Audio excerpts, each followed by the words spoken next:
Nutrition kits బంద్ చేశారు.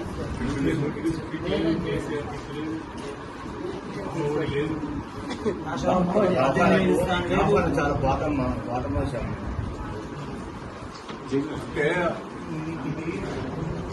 బస్తీలల్లో చిన్న వాళ్ళందరూ ముఖ్యంగా హాస్పిటల్ ట్రీట్మెంట్ చేసుకోవాలంటే విపరీతంగా డబ్బులు అయిపోయాయి.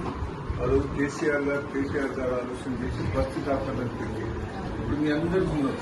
మీరు పోయి యశోద పోవాలి, అపోలో పోవాలి, ఇది పోవాలంటే కానీ కేసీఆర్ ఒక మంచి ఆలోచనతో బస్ దాకాను పెట్టి ఒక డాక్టర్ స్టాఫ్ ను పెట్టి ఇంకంతా ట్రీట్మెంట్ మెడిసిన్స్ అన్ని మాట్లాడు ఫ్రీగా ఇచ్చేది. ఇప్పుడు ఏందంటున్నాం అంటే ఇప్పుడు మేము రాజకీయం చేయాలని కాదు, దీన్ని శ్రద్ధంగా చేయాలి. ప్రతి మందు అందాలి, ప్రతి కిట్ అందాలి. ఇప్పుడు డాక్టర్స్ వచ్చి కూర్చుంటారు, స్టాఫ్ వాళ్ళ జీతాలు సరిపడుతుంది.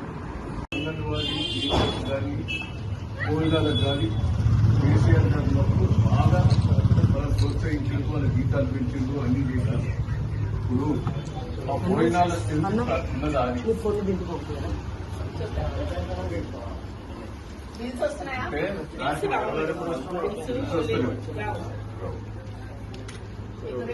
ఎన్ని మంత్స్ బిల్లు పెండింగ్ ఉందమ్మా?